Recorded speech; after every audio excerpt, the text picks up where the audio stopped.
the Revolutionary War was, as much as we think that we won, and we all celebrate that we won the American Revolution and America became its own nation, there's many people that believe that the king and the British and the crown, that they went back, regrouped, and came back in and infiltrated through the banking system. Let's go.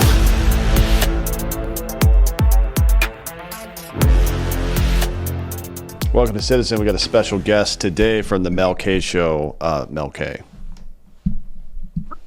Thank you for having me. Very excited to be here. Sure. So tell me about yourself. What do you do? I know you do, I guess you would call it independent journalism at this point, but I think it's just journalism because legacy media doesn't do that anymore. They just do propaganda now. Right, true. Well, I started, for 22 years, I was a screenwriter that specialized in historical drama. So basically taking different periods of history and things that had happened, turning them into fiction for TV and film and all of that. And over the time of a lot of research into true historical things that have happened all the way back to, say, World War I and forward, I noticed that there was a lot of people and names and institutions that never seemed to go away and were always involved whenever there was chaos here and worldwide. And I guess that I started to kind of look into corruption. My show is about following the money on the global scale. And I had looked into not just the UN, but also a lot of the agendas that have come out of them and their tentacle organizations a long time ago. And then COVID operation hit, and I said, oh, well, let me look into this with my background that I knew.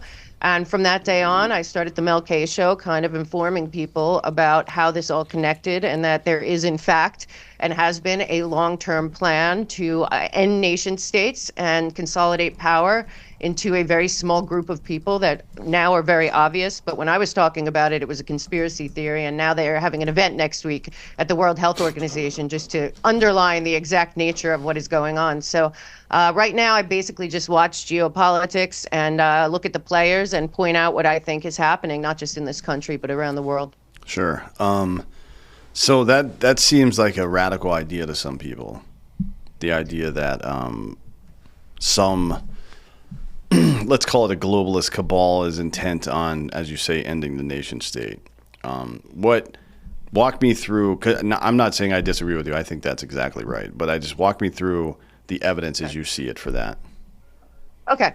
Well, first and foremost, you have to go back to, you could go back to the creation of the Federal Reserve and the people involved in that. But I think more important is to go back to the foundation and the creation of the United Nations. The United Nations was created and funded by Rockefeller and his partners in the Crown. His right-hand men were Zig Brzezinski and Henry Kissinger. In all of their own writings, they talk about a supra class, a educated, in Rockefeller's own words in his memoir, surely a educated class of bankers and thinkers is far superior than the autodetermination of people. That means us in this country. So the entire founding of our country was kind of usurped as far as I can see. Rockefeller didn't only start the UN and fund the UN, but also the Council of Foreign Relations, the Trilateral Commission, the Club of Rome, which is where limits of growth and the climate stuff comes from, big pharma, big medicine. I mean, you can find his fingerprints and that family's fingerprints everywhere. And then Kissinger and Brzezinski both took their own paths. One trilateral commission with the grand chessboard, of which we are watching the fallout now in Ukraine and Russia, in my opinion. And Kissinger opening up the world to Chinese dominance and a lot of different things that included a whole paper he wrote that kind of laid out what the future would look like. And it looks pretty much like Hunger Games, where there's a small group of people, I call them the parent company, running planet Earth, and all the resources and all the consolidation of power in the hands of the very few. And that is what I believe the Great Reset was, but even further back, Agenda 21. And I think that everyone should be very aware that Barack Obama signed us on to Agenda 2030, with the 17 Sustainable Development Goals. And from my work and my research and digging into it, them with a bunch of NGOs that are worldwide and multinational corporations are at a place where their model is failing, that they've been using all these decades, funding both sides of wars and controlling the money system worldwide, all the way up to the Bank of International Settlements. And when you look really at it and you pick it apart, what you see is that the same people go to all these conferences, be it the COP conferences, Bilderberg, Davos, anything having to do with international banking, and they seem to have a plan for us. And that plan, I believe, is playing out in real time. And their big problem right now is to get their Great Reset or Agenda 2030. They have to have people of the United States of America on board. And the good news is I think they overplayed their hand during COVID, which I believe was a serious consolidation of money and power above all else. And I think that too many people are awake to the idea that these tentacle organizations that spawned out of the UN, and then we have our own situation here with a bunch of people that are, I believe, running this country above our government. They're on the run, and I find them very dangerous. But I do believe that, we are at a situation where these people have never been closer to their one world kind of control mechanism they call now global governance. And they've never been so far because of people that are out there that have become voices that are heard, that are not mainstream media, which I believe is fully captured by the same public-private partnership that is trying to consolidate all power into their hands. Sure. Yeah. I mean, they may have made a mistake sending a bunch of wild ass Americans to war for 20 years, right? You think? That may have been a mistake.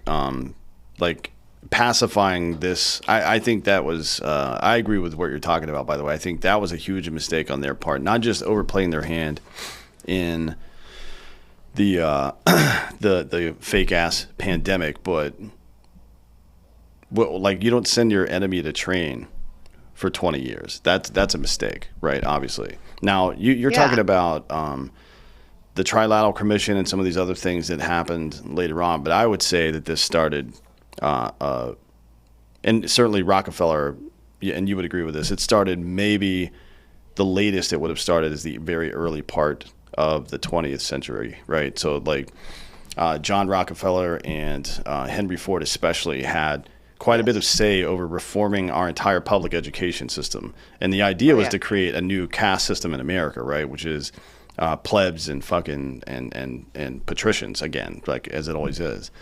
And their goal is to reform public education such that it produces obedient workers, right? That's the goal for them. And it's worked pretty well, to be honest. Like not only has it worked at the primary level, but we've now created a university system that where people will agree with everything the administration says and still have a fist and resist in their Twitter bio, right? Like they're so I think the word for it is retarded, actually. They're so retarded that they can't fucking see how silly their position is.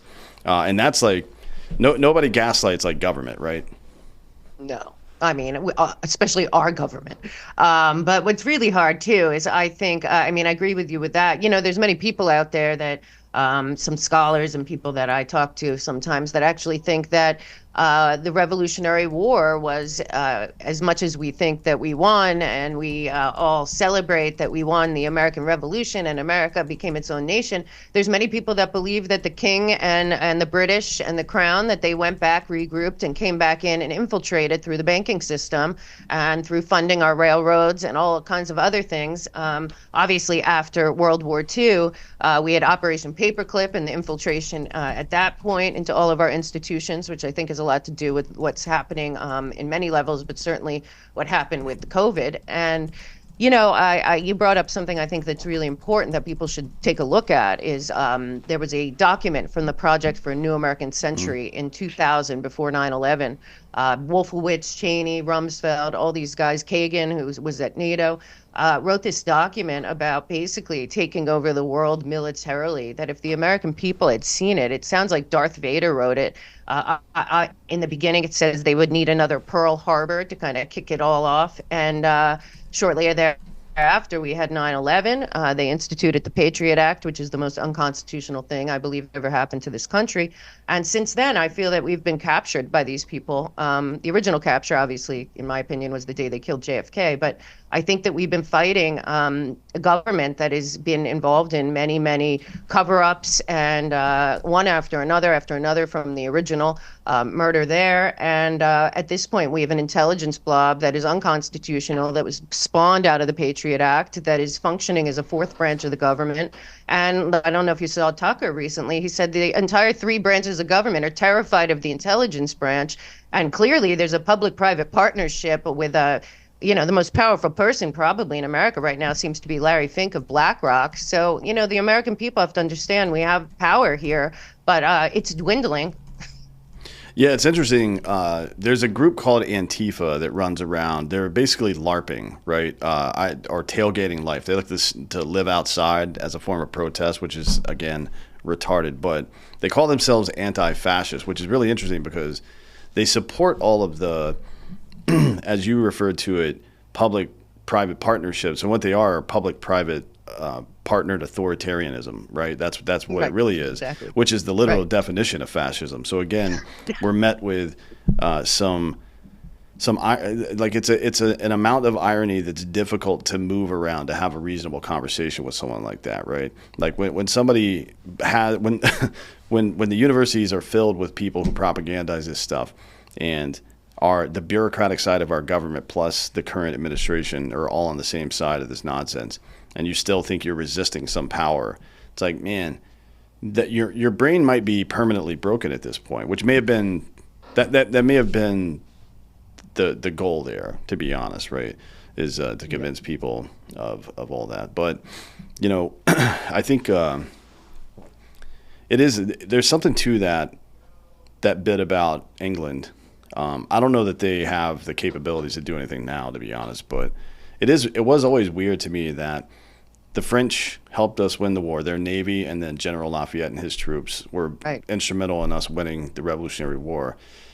And within 2 years of George Washington being elected as the first president, he kind of eschewed France and went back to Britain for some reason. They're our cousins, blah, blah, blah. Well, so are the French, right? They're our cousins as well. It's like that was all pretty interesting to me. I'm not sure they were the greatest military in the world back then, but they didn't have the kind of intelligence operations that MI5 and 6 do, in the 20th century at least. But I wonder, this long-term plan they have to consolidate power is going to require it's going to require a couple of things. The one thing it's going to require is to get people more and more hooked on the government tit, for lack of a better phrase.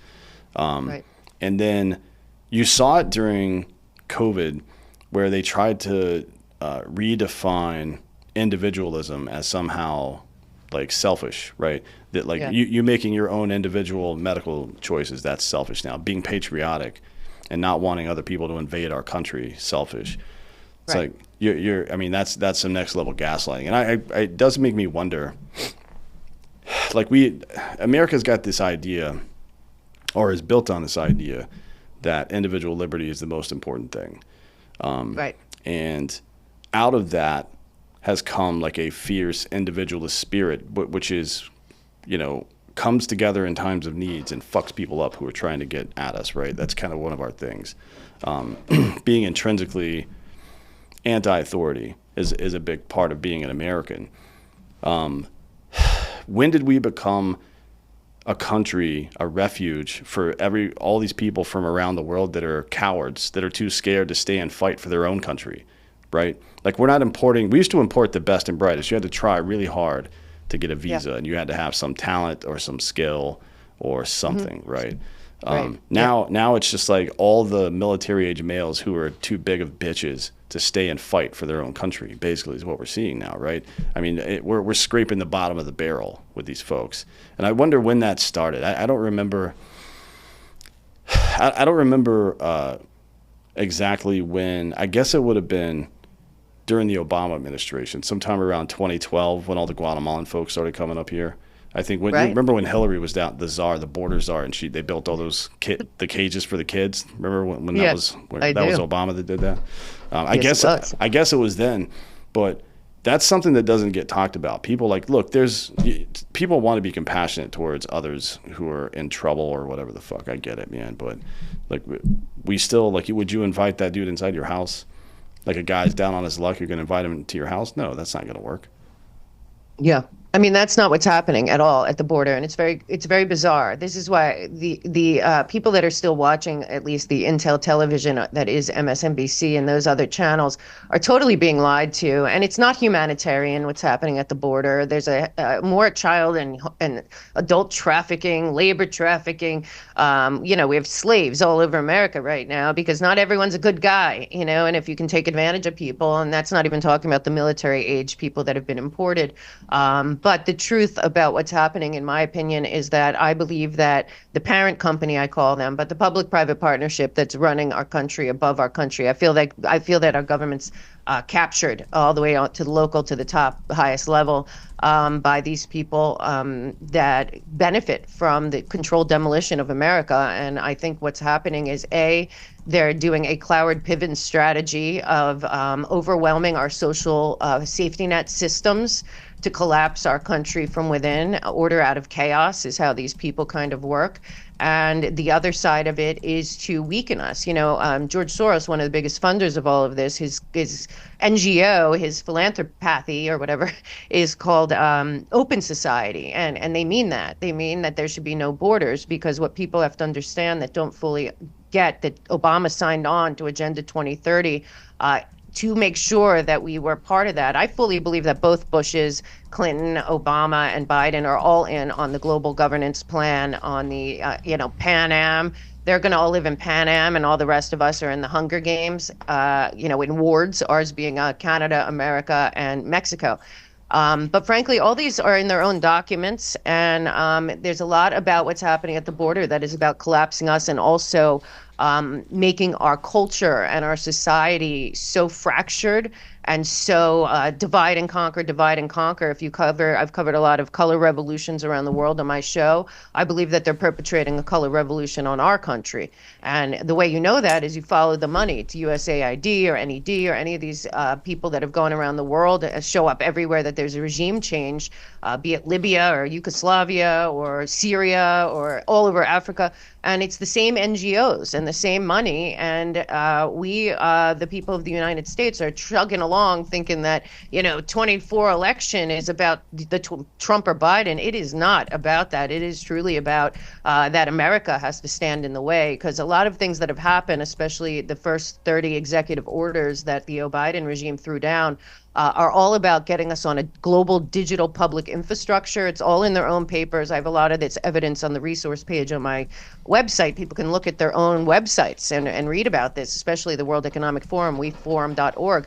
And the whole goal of Agenda 2030 is these 17 sustainable development goals that the entire world will abide by, that include a central bank digital currency, a World Health Organization vaccine pass, climate trace, climate pass, a social credit score, i.e. like everything that BlackRock is trying to do to this country by skipping our government and going direct to us. That same guy that runs BlackRock is on the board of the World Economic Forum, behind the Great Reset, ESG score, also in bed with the CCP. So I think the next push, God forbid, if this regime stays in power, is to have mandatory global digital IDs and a digital central bank digital currency. And at that point, the American people, not that we're not already all susceptible to full track and trace surveillance now, but if that happens, that is the end goal. You know what? They wanted this since World War I, the one world government, but the technology is caught up. And that's the problem. Right now, we're dealing with the technology does exist to enforce that. Sure, yeah.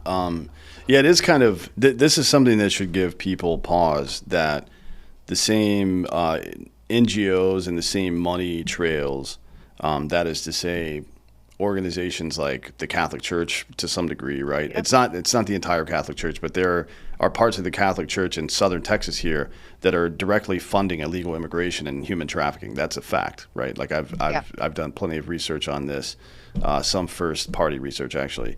In addition to that, the Soros money trail and to include a vast majority, or not, I'm sorry, to include quite a few additional money trails, but Oh yeah, that one in particular, yeah, it's the same money, the same NGOs, and the same three-letter agencies in the United States who spent the majority of the 20th century doing this shit, color revolutions, trying to yep, propagate democracy, quote unquote, across the world, which is really just a form of control, right?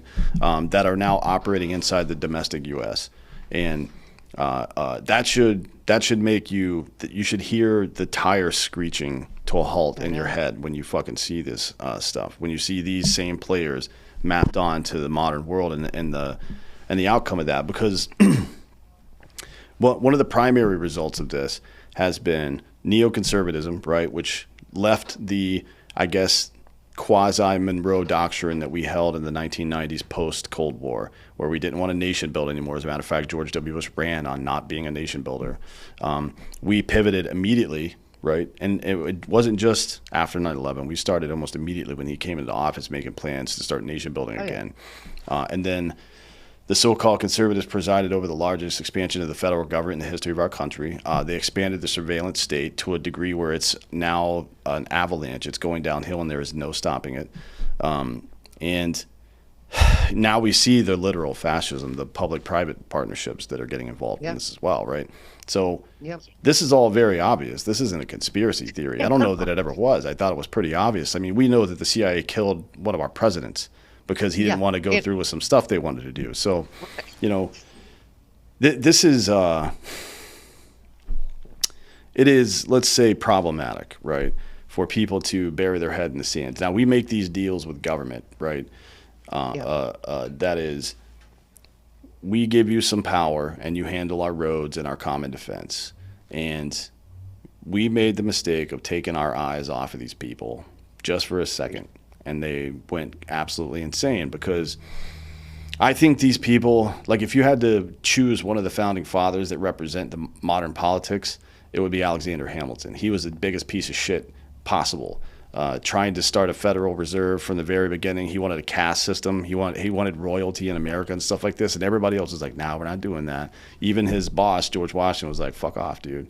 right, But now it's everybody, totally, right? Like it's yeah, and it's a very weird. It's actually a really good case study in human psychology because you can see people who are unaffiliated with this ideology or these people get involved in politics and get immediately captured by it. But I don't know what exactly. it is. It's the siren's call of power and money, I guess. I really don't know what it is. But good intentioned people will go into politics and turn into pieces of shit overnight. Yeah. I mean, I think that it has a lot to do with blackmail, bribery. I mean, lobbying should be completely illegal, but it's legalized bribery. That's one thing for sure that our country needs to get rid of is full on the entire K Street model. It is such a disgrace and such an embarrassment. And then, like you brought up the NGOs, there's about 10 of them, and then there's pass-through organizations that do that as well. And then on top of that, these opaque think tanks that I think write all the legislation and then hand them off to whatever, government official they have. We have a real problem in the 10 by 10 vassal state known as the District of Columbia that I don't think is fixable. But we also do have the 10th Amendment, if anyone had the guts to go tear it apart, because most of those agencies are totally unconstitutional. You brought up George Washington, in his farewell address, which I often tell people to go read it. He warned about a lot of these things, never allowing foreigners to meddle in our business, never meddling in any foreign country's business, didn't like the two-party system, said eventually those two parties are going to be fighting each other for power and the people will be totally left out. And, really was concerned about the states maintaining their power, but maintaining also unity. And everything is being destroyed by a small swath of land there in Georgetown. And then it's spread out all over the whole country. But I think the people in the United States have to understand, Trump a lot of times he'll say, they're not after me, they're after you, I'm in the way. I don't think that's true. What I think is that they're not after America, they're after controlling the entire world, and America is in the way. So to destroy and weaken our dollar, our borders, our military, everything else, only leads to their gain. And I think the hard part is that people still look at these multinational corporations and these worldwide NGOs as American. They're not American. They're not American anymore. They all are invested in a global governance model. And, people finally, I've been yelling about the World Economic Forum for years, but people finally are looking at this Davos crew and looking at what the UN is doing. I mean, the UN was established to create peace and prosperity and famine, and nothing's been better. Everything's been worse, and nobody's even asking why. And I think just so much is being exposed right now. But the American people really have to realize it's a divide and conquer. This is not a new model. We really aren't each other's enemies. Even if you go all the way to the edges, the people that are running the controlled demolition of America really don't care about any of us. And the sooner this country falls for them financially and otherwise, the better. And I don't even think they hide it. And so, I just really hope that people start to realize that right now, the United States of America, we have to all kind of stand together to make sure that our freedom and our future and the Constitution and Bill of Rights live past 2030, or there is no coming back. Once they get us on that digital public infrastructure, that is the worldwide project that obviously we all saw it during COVID. That's a real, whatever our founders found will be done. Yeah, I want to go back to something you said. It's not you. It's not that you think this is happening. It's absolutely happening. It's called model legislation, and the Koch brothers organization, Americans for Prosperity, they wrote all the anti-union stuff. And look, this isn't about how you feel about one bill or another politically. This is about a private company with a vested financial interest in something writing legislation and handed it to some asshole in Washington and having them pass the bill. And on the other side of the aisle, Soros Open Society Foundation does exactly the same thing. Not only that, but they're funding DA and judge races all across the country. I think they've spent like $2 billion in the past 10 years on local elections, basically, right? Some of them are statewide, but a lot of them are just local elections. That's a lot of money to spread out across that wide of a divide. And then, you got to get out of this tribal thinking of left versus right, because those days are over. Like that, and maybe it never existed. Frankly, total right? Fraud. Like it is such a fraud. It is true.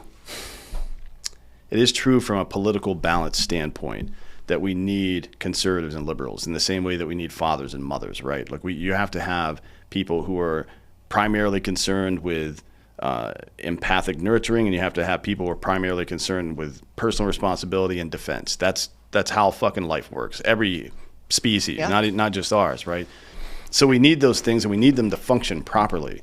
But we have only had a very bastardized version of that from the very beginning, I believe. I'm not sure. Like maybe in the early days, things were too decentralized for them to really capture that power. Yeah, but it's always been the intent, in my opinion. No system of government scales indefinitely. That's why we wrote the 9th and 10th Amendments, right? To declare ourselves federalists. Like we solve problems at the lowest possible level, right? Yeah. That's supposed to be the thing. Yeah, and they took 10 years to figure out that was the best thing. The founders went through every kind of political system from the beginning of time and looked at all of them. Actually, they rejected democracy because they said that was the fastest way back to a monarchy. Mm-hmm. But that is absolutely right. But here's the problem that I think, like you stated before, is that we have allowed, and again, also something that you brought up, Citizens United, that never should have gone through. I mean, all of these things, the money in politics is the problem. And the money in politics is why everyone is captured on such a high level. And then that money brings also with it blackmail, bribery. It's not always that you see it right at the politician that made the deal in the back room, but maybe their daughter or their son-in-law or somebody else is compromised or got a big job or something. It's just so disgusting to the core, because at this point, if we don't dismantle some of that stuff, especially the nonprofit NGOs that are funneling billions of dollars, and to both sides. This is not a side thing. This is like I'm saying, the way I look at it now is we have like a parent company, like a public-private partnership that's very obvious to me, and it's really the international bankers that are running that with the multinational corporations and their NGOs that they fund. And then under that is kind of our government. Over here is like the intel branch that controls the whole government and is big brother. And then you got the lawfare lunatics that are manipulating law, not just with the Trump cases and all that, but at the border, when it comes to all of our institutions. So, we're under full-scale attack. And I think that it's really important for people to understand. I found this document called, it's on my website on the resource page, which is a good place to go for receipts on what I'm talking about. It was from NATO. It's called the Battle for Your Brain: Cognitive Warfare. And it goes back to even Colonel Aquino in Mine Wars in the 60s, the Satanists who happened to run our army's psychological operations for whatever reason. And it's really about turning people's minds into weapons against each other in order to destroy nations. And I have a big feeling that that is what we are dealing with. And I don't know if your audience is familiar that after World War II and all the trials and seeing what Goebbels and everyone did with propaganda, our government banned the United States government from funding or perpetrating or producing propaganda against the people. But Obama and Holder reversed that in 2012 with the Smith Modernization Act. And I believe that from that point on, it was like game on. Obama signs on to Agenda 2030. We're going to get this done. We're going to have Hillary go in there. We're going to get this done. And then we're all going to rejoice in Pan Am or Davos or wherever they want to meet up. And we're going to get the people on the universal basic income, the track and trace surveillance, the 15-minute cities, and we can move forward. I mean, that is what I believe is truly going on, but it's not working because too many people like your show and other shows out there that are still allowed to talk are talking, and to the hundreds of thousands of people around the world. So, I think that's where we are right now. But like you said, the local level is where we, the people, have power, and people are still sitting it out, waiting for the other guy. And until the people start to realize the other guy's not coming, and the other guy has to be you. I mean, right now is a great time to be alive, honestly. If you want to redefine who you are, your purpose, your mission, what your life's about, there's plenty of opportunity to be like a Paul Revere in your local community, to be a leader, to like weed these people out from the core. Yeah, it's. I want to go back a little bit because you mentioned that people, generally speaking, probably aren't that different politically than they think they are. Right. It's why I've been telling people this for years. It can be difficult to articulate to somebody in a specific conversation sometimes about a specific policy thing because people get really emotional about that shit for some reason. But just because you don't like someone's solution to a problem doesn't mean there isn't a problem, right? So if you ask. If 15 or 20 years ago, if you would ask Republicans or conservatives about big business and this and that, they probably would have had the vast majority of them would have had a generally positive opinion. But after TARP and after the shit that's gone on over the last 6 years or so with cancel culture and nonsense, like DEI nonsense getting involved in the corporate infrastructure, I think that would be a very different, and in the BlackRock State Street, all that Vanguard, what do you call it? A triumvirate, maybe you could call it that. Yeah. A digital triumvirate. I think they would have a very different opinion of that. And it might be an opinion that is very close to what Occupy Wall Street in 2012 was talking about, right? That these people have too much goddamn power, right? And we've given them that power, and we need to do something to take it back. I think the vast majority of people would agree about that now. And I wonder to myself, should we have come to that conclusion together 12 years ago instead of just now, what we could have prevented, right? Like this is what we have to start thinking about the future is not just repairing the damage that's done, but insulating ourselves from more of it. Now, I think people are more awake now than ever, for sure. But another thing you said, or alluded to rather, is what I call manufacturing consent. It's not a phrase I coined or anything, but this is what I think it is. Manufacturing consent is you can't just tell people what to believe. You can't force them to believe things. But what you can do is create the circumstances by which they will eventually self-censor, right? Because they're afraid of retribution, they're afraid of losing their job, they're afraid of shame or whatever it is. And it's very fucking effective. It is extremely effective to do that to people. And we see it right now. People are afraid to say that a woman is a woman. Like, what are we doing here? Like a Supreme Court justice is being interviewed for the job and doesn't have the courage to say what a woman is because she's afraid of the outcome of that statement, just a biological statement, right? And look at how powerful that is. It's captured at 45% or so of the country now, and then it affects even more than that. Like it's completely captured leftists entirely. It captured them. But there are a lot of center right people as well who are just still playing this fucking game. I know it. I see it every day. Yeah, and this is also part of what you're saying before, though, is also the zero sum game mentality where, like, well, you're on that side and I'm on this side, and either I'm right or you're right, and we can't both be right, so we can't even talk. This is all by design. I really, listen, I honestly, I've dug into everything psychological operations from way back when. Like I said, Mind Wars with Colonel Kino, straight through. I have a good friend who's one of the MK Ultra survivors that testified to end the program, which it never ended. And frankly, I believe that we are all under full on psychological warfare on a military scale. They really are trying to scramble people's brains, hearts, minds, everything that they can do to have us unable to think. There's a big thing going on here. A woman that's really influenced and inspired me was this woman, Hannah Arendt. She wrote a lot. She wrote a book called Origins of Totalitarianism. And in that book, she said the best time for totalitarianism to take over a nation is when the people believe everything and nothing at the same time, when they think everything is possible and nothing is true. And I think that they've gotten us, especially, everyone has to be aware that big tech is DOD, it's DARPA, it's In-Q-Tel, it was never what it seems.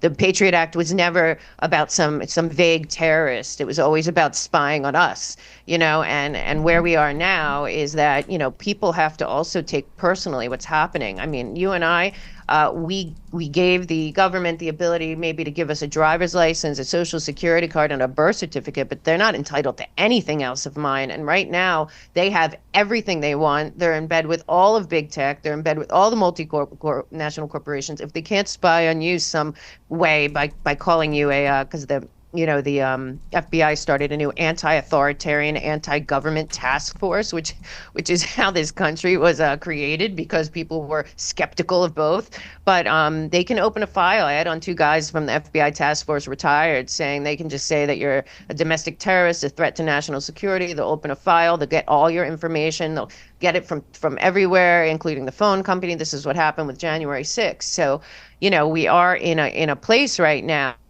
where the American people really should be taking this very personally because they do work for us, first of all. And second of all, I really believe, like you said, it doesn't matter who you are right now. It does matter that liberty and freedom is so clearly being usurped and it's getting less and less. And the one thing they're scared of is us actually uniting for that. And so, like, that's what I think is happening. I think they're overplaying their hand out of fear. Their fake financial system, their fiat currency BS is falling apart on a global scale. And if they can't force us onto the central bank digital currency and the global public infrastructure they have planned for us, they totally fail and lose everything. And, whatever is going to happen, I don't think 2024 is the end. I think it's the beginning, God willing, of people getting way more involved and being, more active and vigilant because whatever's going on now, it seems to be in the end game of what will America be in the future. And I think every individual citizen has to decide who they are, and what they want for themselves in this country going forward and actually start getting involved. Yeah, that's definitely true. And, a couple of things on that. I think that we get confused about what America is. I mean, there's obvious answers to that question, geography, whatever the fuck, but we've never been a particular race. We've never been a particular ethnicity. To some degree, we've never been a particular nationality because of our immigration policies. But we have, for the most part, been one particular culture, right? Like I see this diversity is our strength nonsense might be the biggest lie told to us, right? Multiculturalism is like, no, we've never organized ourselves like that before. Why would we? Why would you? No. Like, you wouldn't go to dinner if you're a meat eater. You don't go to dinner with vegetarians, right? That it doesn't make sense to do that. It's not a judgment of one or the other, but this is what we do here, right? And America is the idea that individual liberty and personal entrepreneurship are the ultimate inoculation to tyrannical bullshit, right? And the second part of that is that liberty only exists if it exists for everybody and all the time, right? Agree. So otherwise, it's just another caste system, and you're participating in it. If you're like, If things are going well for you, you should immediately look around and see if they're going well for everybody else, because that's what a leader does, you know. Um, and I talked to your other point about what I think is creating weapons to use against the population. I talk to my cop friends about this all the time because obviously we've done no favors to police. We need them. We've done them no favors. I don't know what organization in the history of humankind has gotten better as you take money away from it. That's fucking stupid, right? But I also struggle with militarization and the disillusion of a lot of civil liberties that we've had. It's like, yeah, I understand that it might make your job easier and it might make your job safer, but we can't allow the government to create weapons to use against us, like the Patriot Act, or like I'm not a big fan of not being able to sue police. Like, it's if you fuck up, somebody dies, right? Like, there has to be a penalty for that. Now, it isn't always the case that it's your fault. I think we should find a way to adjudicate that well, but it isn't. People accuse me all the time of hating police. I have dozens and dozens of friends who are cops, and I will have this. I have these conversations with them all the time. I just had one this morning, actually. We can't let, out of fear or convenience, the government build weapons to use against our enemies, right? Because they will use it against us. That's not the government's job. As we see. Yeah, it is the public's job to defend the public, not the government. It's not their job to defend us. I don't believe that shit. Build roads and I agree with you. And shipping and transportation and stuff, as the Constitution authorizes a Navy, not an Army, not a Marine Corps. Maybe a Marine Corps inside the Navy, which is why they built it that way, but not any of this other stuff. And if you build a weapon, you're going to use it, right? Ultimately, if you see the government building a weapon and you think, oh, our enemies are going to be afraid of us, we're like, okay, well, wait until it's your turn to be the enemy, asshole, because that's what's going to happen. So the whole point of the United States was a decentralized federal power, weak as possible, right? I think some people, some of the founders, what was the word that Jefferson used? Not incompetent. I can't remember exactly what it was. Ineffectual, maybe, I think is what the word he used. Like, we want an ineffectual federal government. It's not their job to be getting involved in any of this stuff.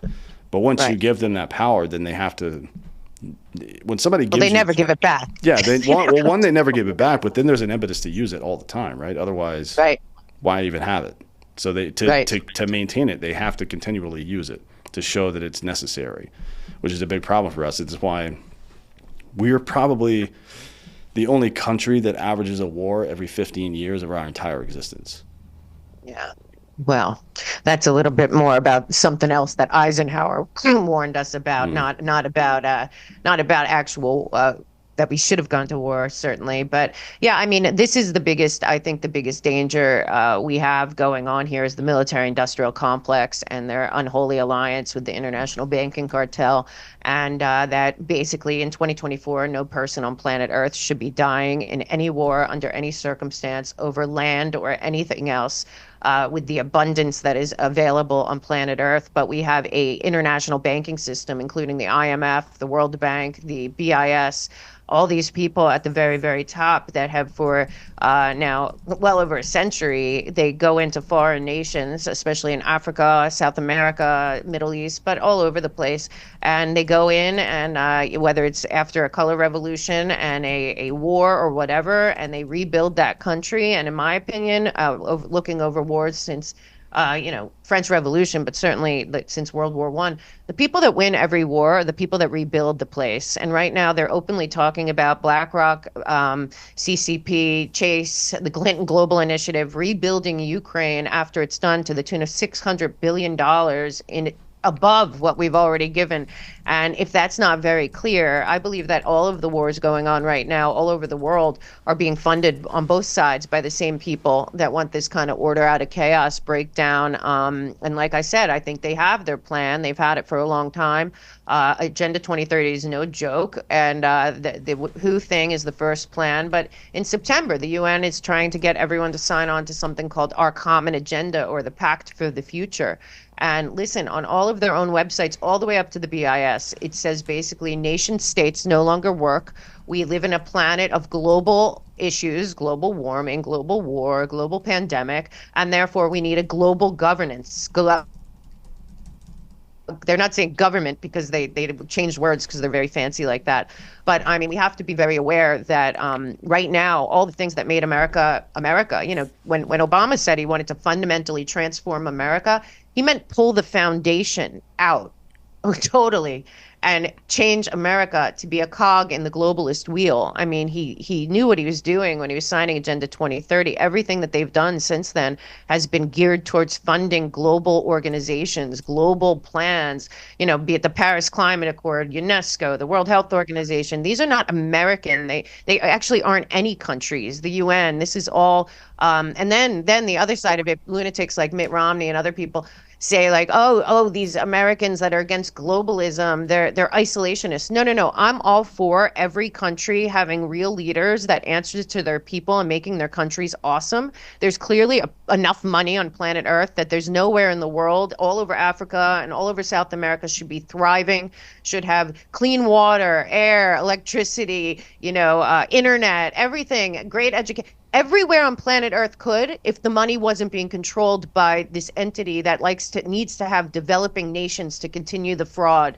And I really look forward. I do believe that we're in an enlightened a place where it's getting lighter and dark is getting a lot shown on it. But the truth of the matter is that everything that's going on planet Earth right now is a complete takedown, in my opinion, of freedom, humanity, liberty, and autodetermination of people to do what they want with their own lives and are inalienable rights. So to me, I don't think that they win that game, but they're going to do everything they can to make sure that they keep the centralized power, because certainly the financial system is centralized. And now with the BRICS nations, it's all very confusing, but I still believe that we're dealing with one parent company above all the nations financially that is falling apart and is willing to take us all down with them.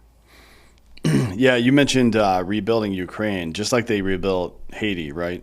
Exactly. That was a big Oh, success. same people, same Yeah. people. It's always the same people. The Marshall Plan too. Yeah, the Clinton Global Initiative for Haiti, and I'm sure they're going to be involved in Ukraine as well. And if you, 100%, they're already involved. Yeah. They're already involved. The Clinton Global Initiative. well, if you feel incredulous out there in the audience about, certainly they wouldn't do this. Certainly we wouldn't fund both sides of a fight just so we can pick up the pieces afterwards. Well, we just did it 35 years ago with Iran, Iraq. We funded, not just funded, but armed both sides, as a matter of fact. And then we invaded one of them a few years later. So not only will we do it, we have, right? And then to your other point, you can see all the tenets, like whether you believe in some globalist cabal or not, you can see all the tenets of global feudalism and autocracy right now with the attempts to control and it's easy to see things individually happening around the world, but this attack on farming is going on in Canada and the United States and all of Northern Europe and Ireland. It's going on all over the place, right? The richest, most fertile farmland we have, except for Ukraine and Russia, right, which produces 12% of the world's wheat. But you can see all the feudalism and autocracy and the attempts to control food and the attempts to control energy, which this dance between OPEC and the United States. We could just drill for our own oil and never talk to those people again. I mean, it would be 100%. Over. It would be over today. As far as rare earth minerals go, we could go down to Chile and Peru and deal with them, build a pipeline pipeline north where there's refinement and then assembly here in the United States, and people who are coming here illegally right now wouldn't have to anymore because they would have jobs in their own fucking country. We choose not to do these things, right, to make sure that we can keep these conflicts going, because everything feeds everything else. The control over information is the last tenet of that. Food, energy, and information are the things that really matter. I guess you could say housing is in that as well, which the rate of home ownership has plummeted over the last 40 years. These are all because the parent company's buying all the homes so that you own nothing and be happy. I mean, when Klaus Schwab put out the great COVID-19, the Great Reset book, and people weren't immediately like, who is that and why are they doing that? I'd been talking about this guy for years, but It's an orchestrated plan by a very small group of people. You can think of it as a parent company that has then offshoots of their company over on top of all of our governments, and they don't even hide it. And anyone that doesn't want to think that just needs to look at who wins, who benefits from any of this stuff. Who? It's a very small, if you follow the money, you see who benefits. The people that are causing the problems are the ones that also are offering the solution. That's why it's the old Hegelian dialectic. Mm. Create the problem, off of the solution, and then come in. Right now, I think what they're doing is they're beating America from all sides. They're really trying to like wear us down to the point that we just surrender. And we just say, you know what, fine, just take it. I mean, even if you look just before the pandemic, Larry Fink had a big speech in Jackson Hole. I call it the Going Direct speech. And he's telling all the bankers and billionaires and the multinationals that met there basically that, and remember, he's really in with the CCP as well. Trump's tariffing them, all kinds of things going on. And he says basically, you know what, to all these guys, we're going to have to go direct. And it's a speech, people can read it. And basically what he's saying is forget the Constitution, the Bill of Rights, the corporations and the banks are going to have to control behavior of the people by going direct to them. Next thing you know, we have DEI, we have the rise of the LGBTQ plus, credit rating score for businesses. We have, people suing people over using the wrong pronouns. I mean, just a million things happen to weaken us, especially in the economic sector. And right now, like I said, there's 350 million of us, and probably when I do my work on my website, probably about 7,000 people that are actually running this country right now into the ground on purpose because it benefits them financially in the long run to have a global world, a global market, a global governance system. And that's the end game. And Joe Biden and Kamala Harris on the website of the White House at this moment. If you go on to the White House website, September 2023, it's Biden Harris. There's a fact sheet and the whole thing on commitment to global goals.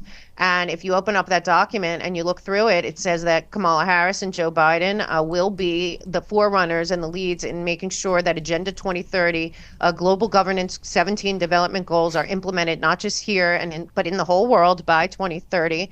And then it goes through a list of all 17 of them and probably $3 trillion that Biden Harris is saying they're going to allocate to all these globalist programs, including the World Health Organization and the immigration stuff and the UNESCO and the Paris Climate Accords and all this stuff that has nothing to do with America. It has to do with a small group of worldwide people deciding things. And nobody wants that. And I just feel like more and more people that understand this and actually it's not secret because it's on their own websites. If it was a conspiracy theory, it would be a secret cabal. But these people have full-on conferences. Just go watch any Noah Harari or the World Economic Forum talk at their conferences or the World Bank. For 5 minutes, you'll be like, who are these people and why do they think they have this kind of power? Well, they don't, but we have to stop pretending that they do. Yeah. I mean, the silly part is that it won't work. It can't work, right? That's the truly dumb part of it to me. Because you mentioned people just don't like it. I think there are some people that like to be dominated. There's a lot of cucks out there in life, right? But not deep. Like deep down, there are too many people that just won't put up with that shit. So it'll never work, right? Like you have to have. Yep. That's the problem with any of these utopia style societies. Require 100% participation, and any deviance from that fucks the whole system up. You're never going to get 100% participation. That's why decentralization always works better, right? Because you know better for you than anybody else. It's why we have the phrase micromanaging, and we use it in a derisive way because it's not a good thing. It's not a good thing to get too heavily involved in the minutia of your employees' work. Because you need them as a force multiplier, right? So it just won't work. There's a diminishing return on authoritarianism. It's why it always gets overthrown, ultimately, right? Yeah. Okay, so we've talked about and identified quite a few issues. I'm curious from your perspective what you think the average American can do to fight back against this, not just against the current stuff that's happening and rolling some of that back, but also to make the country more resilient against it in the future. Well, I have a book coming out called Americans Anonymous, where I use the 12-step program that has saved many, many people's lives, and I'm very familiar with. But frankly, I think first and foremost, people have to understand that there is a problem in this country. It is real, and and the problem is them because it is the individual citizen in the United States of America that has allowed this to happen by kind of and some of it by design, certainly materialism, a lot of the debt slavery model that everyone's living under, the constant chaos, the credit, and all of it. There's many, many factors that played into it. But right now, we have to be honest that there is no left and right. There's no Republican and Democrat. There's a serious threat to our individual liberty, our auto-determination as people on planet Earth that should not be told by a government what is going on. So to me, I think most important is that you get active in your neighborhood. You know, this Ready Player One world that they want us to live in is real. And the first thing you can do, like I tell people on my show, and when I'm going around with with Americans Anonymous, is I believe that there should be like freedom watch groups in every community. When I was growing up, when there were robberies in my neighborhood, all the parents started a neighborhood watch group, and they'd get together and they'd all talk, and 20, 30 people. Some people don't even know their neighbors now. I think it's really important to identify that the tentacles of the World Economic Forum, the Sustainable Development Goals, the track and trace surveillance are local. They're with local contracts. What is your city council doing? What is your county commissioner doing? What is your school board doing? Who are these people? Who funded them? What contracts are they doing? We need to treat every official in our local government and our state government as if they work for us and fully watch them, show up, speak up. Your neighbors will agree with you. I have two people that watch me. They've been listeners for about 4 years. When I was saying all this, they were like, you know what, that's true. So they went and they wanted to get together, and I always say, don't make it left and right. Make it about liberty, freedom, auto determination. Because if we lose that, it doesn't really matter what your issue is. You don't have an issue.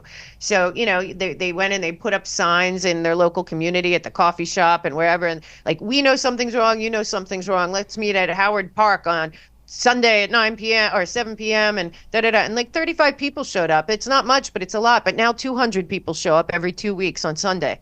So, I think a lot of it has to do with really investing in your local county. Also, I don't know why our sheriffs in America aren't behaving as sheriffs in America. They are elected officials that can supersede a lot of this federal, these tentacles that are coming in from the feds, and they're not. And we really do need to get to know our sheriffs and make sure whatever's going on at the border, anything could go down right now.